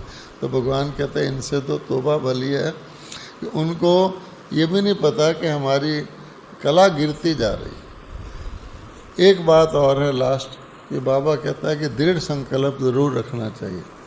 कभी कभी हम क्या करते हैं, संकल्प करते हैं, अब सोचते हैं इतने टाइम में पूरा हो जाएगा, जरा सा पूरा होने से पहले ही हम ढेरी ढा देते हैं, अरे ये तो होना नहीं, छोड़ो। तो बाबा कहता है दृढ़ संकल्प एक बीके का पक्का काम करेगा। ब्रह्मा बाबा ने दृढ़ संकल्प से क्या नहीं कर लिया। जब यज्ञ में 8 आने बचे थे और 2 घंटे बाद भोजन होना था, किसी ने आके कहा बाबा 8 आने बचे, 2 घंटे में भोजन होना। बाबा योग में बैठ गए, फिर बाबा का यज्ञ रुपये भेजेगा। और 1 घंटे बाद 10,000 रुपया आया, जो पहले आता ही नहीं था उन दिनों में। उसके बाद आज तक यज्ञ में कमी नहीं हुई। तो बाबा ने टेस्ट तो लिया ना। ऐसे ही बाबा ने कह दिया 1 हफ्ता छाछ और डोडा मिलेगा, क्या कोई 104 बुखार हो, सब ठीक ठाक रहे। तो बाबा टेस्ट करता है, ऑलमाइटी के पास क्या नहीं है। लेकिन हम बीच में मैं लाकर हम कहते हैं मेरे से तो इतना ही होगा, तो तुम्हारी मर्जी। इसलिए अब है अंतिम समय। तो अंतिम समय में हमेशा बाबा कहता है माया भी जोर से बाजी लगाएगी। इस वक्त जो माया आएगी बड़े सूक्ष्म रूप में आएगी। वो कहेगी तुमने आज तक इतना किया, इतने साल तो तुम्हें हो गए, अब सोच समझ के वायदा करना। बड़ी चालाकी करती है माया, नए नए रूप रख के आती है, हर एक को आती है। ऐसे नहीं समझना बड़ों को नहीं आती है, उनको अपने तरह की आती है। लेकिन जितनी ताकत से वो आती है, आज भी बाबा ने कहा तुम्हारी शक्ति के आगे माया ऊपर नहीं उठ सकती, वो नीचे ही रहती है। वो वेट करती है कि कब ये नीचे आए।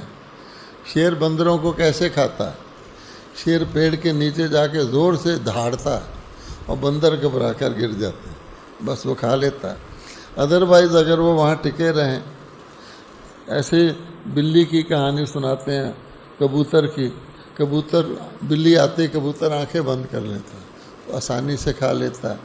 अगर कबूतर उड़कर छत पे बैठ जाए तो बिल्ली आ सकती है, पर कबूतर पैरालाइज हो जाता है। जैसे कोई कार चलाता है ना, एक्सीडेंट होना होता है, उसको पता है सामने आ रहा है, तो ना उससे ब्रेक लगती है ना उससे हैंडल घूमता है, सीधा ही जाके टकराता है। इसलिए बाबा कहता है कि जो निर्भयता है वो बहुत इम्पोर्टेंट है। और भय क्यों आता है? कि हम बाबा के नियम पर ना चल के ईर्ष्या द्वेष रख लेते हैं।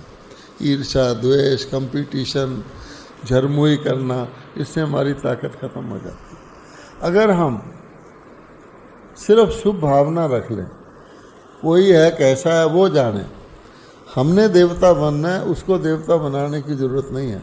हम कहते हैं ये ऐसे करता है, ये, उसको देवता बनाने का हमने ठेका लिया हुआ है। भगवान उसको देवता बना रहे हैं, हम बनाएंगे, फिर हम ये करेंगे, फिर हम उससे घृणा करेंगे। ये तो ऐसा है। अगर डॉक्टर पेशेंट से घृणा करने लग जाए, इस पेशेंट से तो बहुत स्मेल आ रही है, मैं नहीं इसका इलाज करूँगा, वो तो मर जाएगा। इसलिए भगवान कहता है कि घृणा, ईर्ष्या, कंपटीशन, ये हमारी शक्ति को खा जाते हैं। हमने देवता बनना है, परमात्मा हमारे साथ है। रोशनी की शक्ति अंधेरे से ज़्यादा होती है। रोशनी कर दो, अंधेरा आएगा ही नहीं। तो शांति, आज भी बाबा ने कहा कि साइंस वाले कितने एक्यूरेट काम करते हैं, क्योंकि हर चीज़ का वो एक्यूरेट बैलेंस रखते हैं। हमारे पास शक्तियाँ बहुत हैं, कभी हम बिंदु बन जाएंगे, बस बिंदु में समा जाएंगे, कभी हम सेवा में लग जाएंगे। वो कहता है ज़रा बैलेंस रखो, फिर देखो साइंस से आगे आप जाते हैं कि नहीं जाते। अब हमें संकल्प सिद्धि के द्वारा, जो बाबा ने संकल्प सिद्धि के द्वारा सारा काम किया, मम्मा ने संकल्प सिद्धि के द्वारा सारा काम किया, दादियों ने, जानकी दादी को क्या इंग्लिश आती थी, हृदय मोनी दादी को क्या कन्नड़ आती थी, बाबा ने कहा जाओ, वो चली गई। और संकल्प सिद्धि से भाषा के ट्रांसलेटर भी आ गए अच्छे अच्छे। इसलिए जो बाबा ने आज की मुरली में 5-6 बातें कही हैं, इतनी शानदार है कि आप अपनी स्थिति से परिस्थिति को परिवर्तित कर सकते।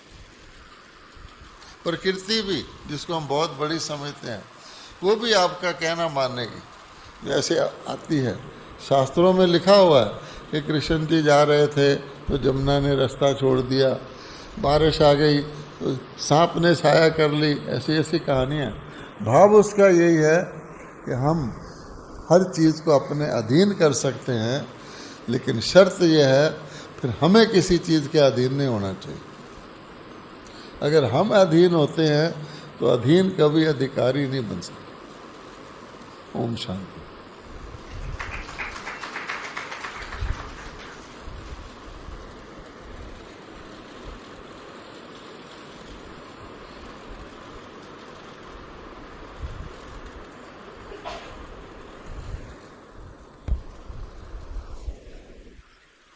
भाई साहब ने बहुत सी बातों का बहुत सुंदर स्पष्टीकरण दिया कि कैसे हम निर्भय बन सकते हैं घृणा, कंपटीशन को जीत करके।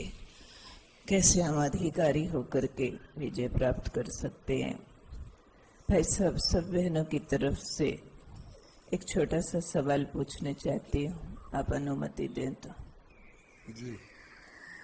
वर्तमान समय जो परिस्थिति चल रही है, कई तरह के बाबा अवतरित हो रहे हैं, तो ऐसे में टीचर्स बहनों को, आने वाले भाई बहनों को किस तरह से गाइड करना चाहिए और सुरक्षित करना चाहिए? क्या स्ट्रेटेजी यूज़ करनी चाहिए?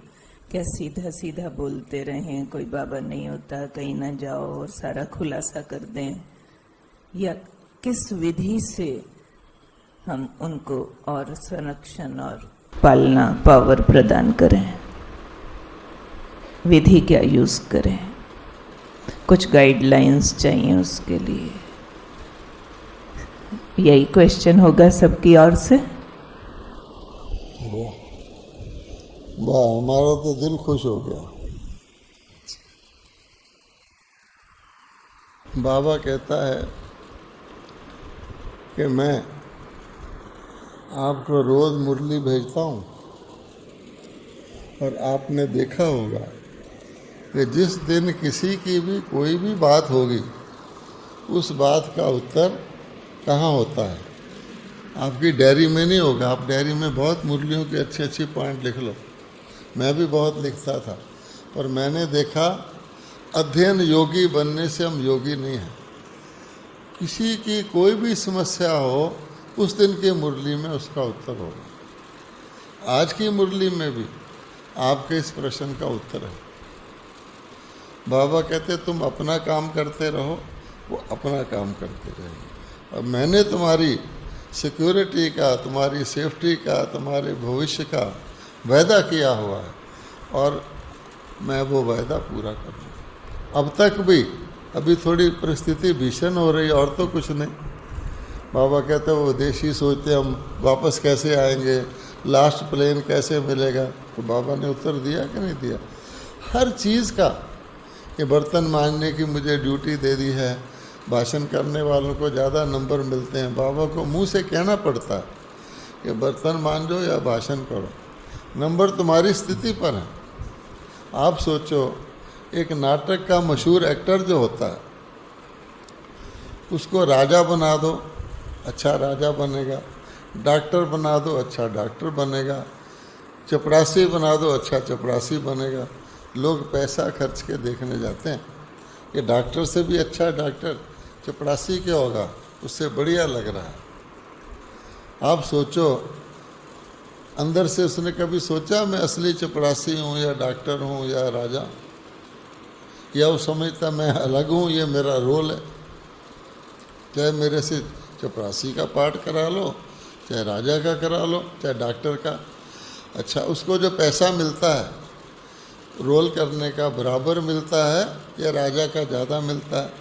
चपरासी की तनख्वाह मिलती है, क्या ख्याल है बताइए? उसको जो पैसा मिलता है हर रोल का उतना ही मिलता है, या चपरासी बनने का कम मिलता है और डॉक्टर बनने का ज़्यादा मिलता है, और राजा बनने का उससे भी ज़्यादा मिलता है? क्या ख्याल है? बोलो जी, कुछ पता तो लगे। आप सुन रहे हैं या पता नहीं कहाँ? हाँ, अच्छा, उसकी जो ताली बजती है, पैसे को छोड़ो, वो चपरासी की कम और राजा की ज़्यादा बजती है, जो रोल पर बजती है। कैसा चपरासी बना है, कैसा राजा। अब आपको भी क्या चाहिए दुनिया में? एक तो तब तारीफ चाहिए और एक प्राप्ति चाहिए। अगर एक्टर को बराबर मिल सकती, हम तो रियल एक्टर हैं, हम इस चक्कर में क्यों पड़ते हैं? जब भगवान से बड़ी इंश्योरेंस कंपनी कोई नहीं। भगवान खुद रोज़ रोज़ कह रहा है कि बच्चे तुम मेरे बच्चे बन गए हो। मैं लास्ट दिन जब किसी को कुछ नहीं खाने को मिलेगा, तब भी तुम्हें दाल रोटी खिलाऊंगा। इससे ज़्यादा गारंटी कोई कर सकता है?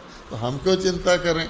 भगवान कहता है सिर्फ ये है, तुम अपना काम करो, वो अपना काम करें। उनके काम से डरकर हम चक्कर में ना आए। हमें ये देखना है कि हम संपूर्ण जल्दी से जल्दी बने। मम्मा सबसे पहले संपूर्ण बन गई, और कई सोचते हैं संगम थोड़ा और बढ़ जाए। बाबा, संगम तो बड़ा अच्छा युग है ना, आप हमारे साथ हो, संगम जल्दी से ख़त्म ना कर दो। शरीर छोड़ने लगते आईसीयू में जाते हैं, तो आईसीयू में रियल आईसीयू होता है कि मैं आपको यहाँ देखता हूँ, हैं कहते हैं बाबा मुझे छुड़ा दे, हैं मैं अमृत वेला अच्छी तरह करूँगा, बिल्कुल ऐसे करूँगा, हिलूँगा भी नहीं।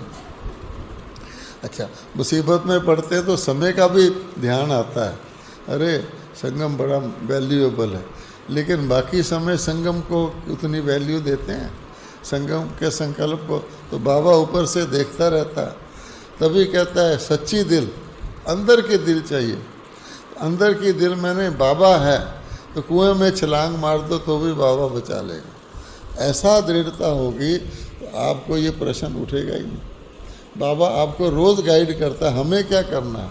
तो बाबा ने कहा हुआ है अब वाचा के द्वारा सेवा बंद हो जाएगी, जो ऑनलाइन करते हैं वो भी बंद हो जाएगी, इंटरनेट वेट सब बंद हो जाएगा, और आपको केवल जिसको कहते हैं वॉइसलेस, एक होता है वायरलेस, वॉइसलेस की स्थिति से आपको हर बात का ऐसे फीलिंग आएगी अब मुझे क्या करना चाहिए। बाहर बम मारने वाले आ गए, मैं कुर्सी पर बैठा रहूं या उठ के कोने में जाऊं, अपनी मर्जी से घबरा कर करेंगे, वो बाबा टच करेगा, लेकिन उसको जिसकी एकाग्रता होगी। बाबा ने एकाग्रता पर कितना समझाया। एकाग्रता तब होगी, किस पर एकाग्रता? एक पर। तो बाबा ने कहा कि एक पर एकाग्रता होगी, एक के अंत को जानेंगे तो भीड़ भाड़ में भी आप अकेले हैं, नहीं तो आप 4 व्यक्तियों के संगठन में भी डिस्टर्ब हो जाओगे। फिर बाबा कहता है आपकी रोज स्थिति ऊपर को जानी चाहिए, ऐसे नहीं 20 साल हो गए एक रस का मतलब नीचे की स्थिति है, या एक रस वही ना। और इसमें बाबा ने लास्ट शब्द बड़ा इम्पोर्टेंट है, इकोनॉमी करो। इकोनॉमी मैंने विड्रा करो। पहले हमने फ्लावट की, जब रेलवे स्टेशन पर कह दे 3 घंटे गाड़ी लेट है तो व्यक्ति बिस्तरा भी खोल लेता है, खाने का डब्बा भी खोल लेता है, लेकिन वो कह दे ट्रेन आ रही है तो आधा खाना खाता खाता भी कहता है डब्बा बंद करो, ट्रेन आ रही है।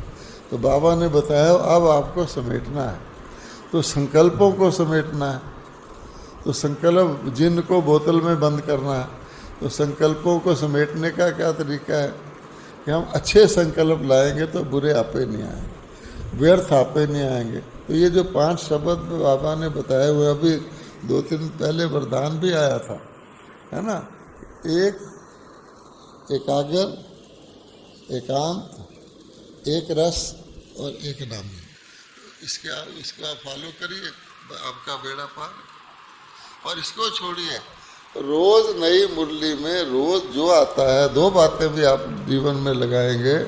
सुबह सवेरे पहले अपनी स्थिति टॉप पर ले जाए, ताकि ऊपर से कोई बात करे, जैसे ऊपर की मंजिल से करते हैं ना, बस। तो नीचे आएंगे मैं फलाना हूँ, मैं फलानी हूँ, मेरा सेंटर छोटा है, उसका सेंटर बड़ा है, मेरे में ये स्टूडेंट भाग गया, अब तो मेरा किराया देने वाला ही चला गया, तो बेड़ा पार है। बाबा कहते हैं मैं बुद्धिमानों की बुद्धि हूँ। इतने साल मैंने खुद देखा कि बाबा मुरलियों में आया हुआ है कि अगर आप शुभ भाव से कोई भी सेवा करोगे तो बाबा आपकी भंडारी भरेगा, बचत भी होगी। और अगर टाइट रह के करोगे, मेहनत करके करोगे तो घाटा भी पड़ेगा, परेशानी भी होगी। तो फिर भगवान है, ऐसे कोई ऑर्डिनरी के बच्चे थोड़ी हैं आप। और उसने सिलेक्ट करके चुना है आपको, कि कहते हैं मेरे को क्यों चुन लिया भगवान ने, ऐसा नहीं है। कल शुक्ला बहन ने तालकटोरा में भाषण किया कि मैं अपने आप को नीच समझती थी, चरणों की धूल समझती थी। जब ब्रह्मा बाबा के बाहर गई तो बिना सुने ब्रह्मा बाबा ने कहा बच्ची तुम चरणों की धूल नहीं हो, तुम मेरे माथे का सितारा हो। कहती मैं सोच में पड़ गई है। मैंने कहा अच्छा। ऐसे उसने 5-4 बातें बताई, जीवन चेंज हो गया। फिर हम अपने पिछली बातों को याद करते रहें, वो भी ठीक नहीं है। बाबा कहते पीछे की पीछे छोड़ो, पीछे की बातें होती हैं, फुल स्टॉप लगा के आगे को देखो। और आगे के लिए भी प्रेजेंट को देखें। अगर हम आगे का ही सोचते रहे कल मैं ये कर लूँगा, आज बाबा ने ये भी कहा अगर तुम सोचो मैं कर लूँगा तो बीच में परिस्थिति बदल जाती है। गर्म चाय अच्छी लगती है या ठंडी चाय? ठंडी को दोबारा गर्म कराना पड़ता, ये बात। इसलिए हमेशा जब भी हम किसी योग की सभा में जाएंगे, आप कहेंगे कॉमन क्वेश्चन है, क्या होगा? मेरा योग और अच्छा कैसे लगे, बस ये कॉमन क्वेश्चन। अच्छा, समझा आपने? तो बाबा के पास भी एक गया था, बाबा मैं योग में बैठता हूँ, मेरा योग नहीं लगता। तो बाबा ने कहा अच्छा ये बताओ कभी तो लगा था तुम्हारा योग, के लगा ही नहीं जिंदगी में? हाँ बाबा ऐसा तो हुआ था, मैं बिल्कुल हल्का हो गया था। तो बाबा ने कहा इसका मतलब लग सकता है ना, ऐसा तो नहीं लग सकता। वो जो फीलिंग है तुम बार बार लाओ तो तुम्हारा योग लग जाए। और ऐसे अब जनरल किसी को उत्तर दे भी दो, वो लगने वाला नहीं है वो उत्तर। रोज नया उत्तर, आपको अपने लिए नया स्लोगन बनाना पड़ेगा। टोटल मुरलियाँ तो हमारे अंदर, सबके अंदर हैं। जैसे आप कहीं भाषण करने जाते हो अस्पताल में, तो आप अस्पताल के अनुसार पॉइंटें निकालते हो ना। कहीं महिला सभा में जाते हो तो महिला सभा के निकालते हो, बच्चों के जाते हो तो बच्चों के निकालते हो। ऐसे ही हर परिस्थिति के लिए, आज भी बाबा ने कहा, उस परिस्थिति के लिए आपकी इंद्रियां आपकी हाजिर करें, हाजिर हों। ये नहीं कि वो इंद्रिय अवेलेबल नहीं है जी, मैं थोड़ी देर से आता हूँ, देर से तो काम बिगड़ जाएगा, या कोई पहले आके खड़ा हो जाए। तो बाबा कहता है सबसे बड़ी आपको एक स्लोगन है, सतयुग में हर चीज़ ठीक समय पर, ठीक स्थान पर, ठीक विधि से होती है। और कलयुग में कोई भी चीज़ें सब होंगी, या तो समय ठीक नहीं होगा, या स्थान ठीक नहीं होगा, या विधि ठीक नहीं होगी। इसलिए कलयुग के बिगड़े हुए मन को बाबा कहता बस 2 दिन पहले भी आया था, अपने मन को मैं जहाँ लगाना चाहूँ, जब लगाना चाहूँ, जितना समय लगाना चाहूँ, तब है मन वश किया हो। अब रोज़ ट्राई करें। बाबा साकार में हमें बैठ कर के अभ्यास कराता रहा कि बच्चे 5 अवस्थाओं का अभ्यास करो, बीच बीच में शरीरीपन का अभ्यास करो। यहाँ तो रिकॉर्ड भी बजता है ना, वो ट्रैफिक कंट्रोल का, अनसुना अपना काम करते रहते हैं, अच्छा रिकॉर्ड बज गया, हाँ ट्रैफिक। किसी दूसरे सेंटर में जाएंगे तो ऐसे बैठ जाएंगे कि मैं रोज़ ट्रैफिक कंट्रोल ठीक करता हूँ, तो ये भी तो दिखावा हो गया ना। इसलिए बाबा कहता अपने लिए, अपने पर तरस खाएं, दया और करुणा अपने पर करें। और मैं तो दया का सागर, करुणा का सागर अपने बच्चों को ही मिला हूँ, दुनिया में तो है ही नहीं। वो नकली दया करते हैं लूटने के लिए। इसलिए हम, भगवान की हमारे पास बहुत दया है, वो तो वेट करता है। अगर मैं ये भी कह दूँ ना आज मेरा योग नहीं लगा, तो बाबा वो भी नंबर जोड़ देता है कि इसके मुंह से योग तो निकला। बाबा इतना दयालु है, आप सोचो।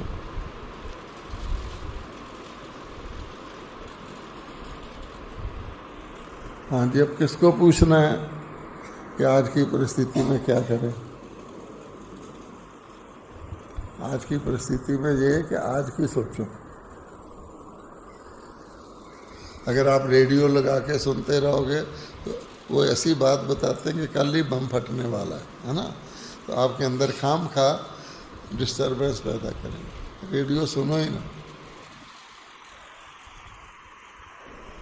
फालतू के समाचारों में नहीं जाना है, स्वस्थिति पर ध्यान देना। अपनी स्थिति हर परिस्थिति का सही समय पर सही उत्तर देती है।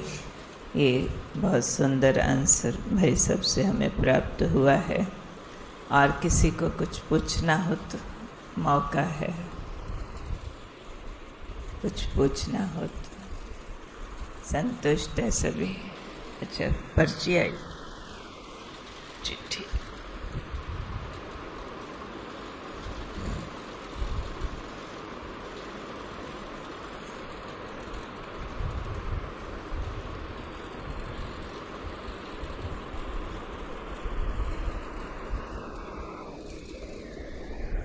अभी मैं आदरणीय लक्ष्मी दीदी जी से अनुरोध करती हूँ कि आकर भाई साहब का उनके आने पर आपको क्या फील आ रहा है वो अभिव्यक्त करेंगे।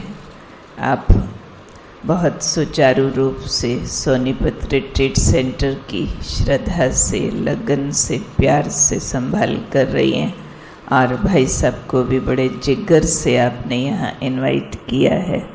अभी आप अपनी फीलिंग्स शेयर करेंगे आदरणीय लक्ष्मी दीदी जी।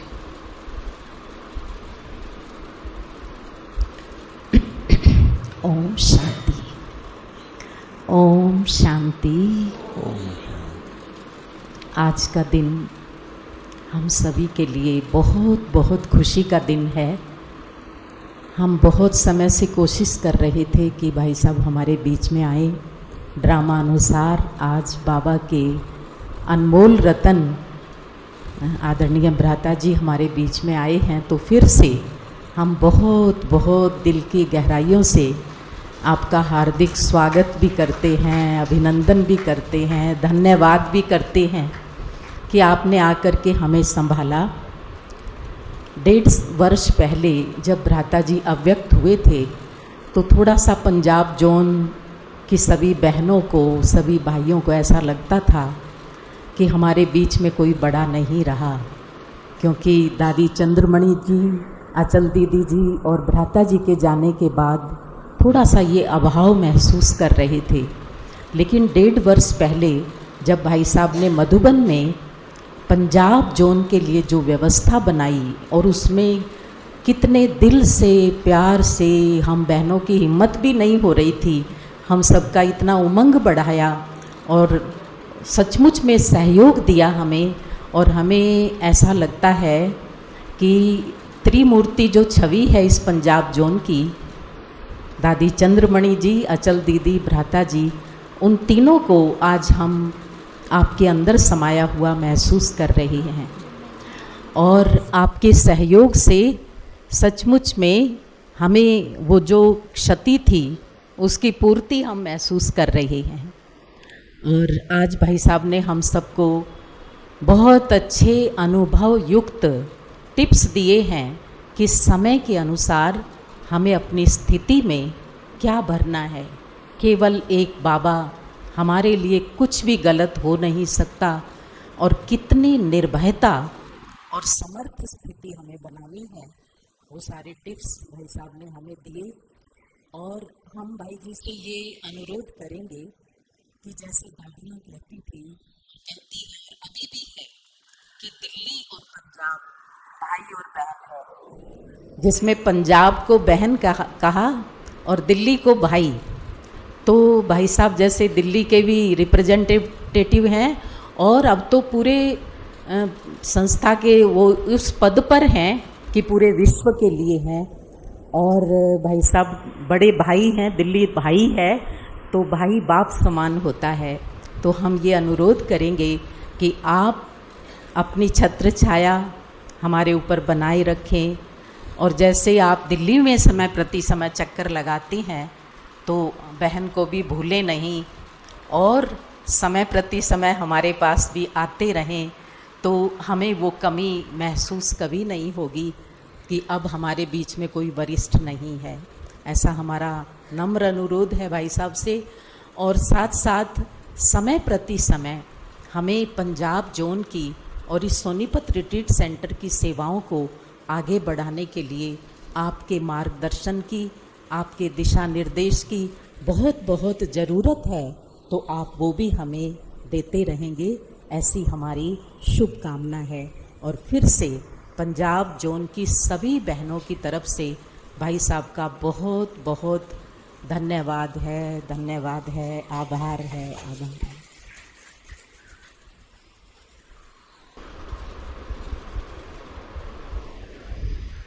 भाई साहब क्योंकि दिल्ली भाई हैं, इसलिए विशेष तौर से सबके लिए एक बहुत प्यारी चीज़ लाए हैं। ORC का आम आया है सबके लिए, जो भाई साहब अपने हाथ से सबको आज देने वाले हैं। और भाई साहब यहाँ पधारे, हमें बेहद खुशी हुई, दिल को सांत्वना, तसल्ली और बहुत सहारा मिला और महसूस हो रहा है कि हम बेहद परिवार के हैं और बेहद भुजाओं में बाबा की समाये हुए हैं और इसी तरह से भाई साहब आते रहेंगे, सबको रिफ्रेश करते रहेंगे।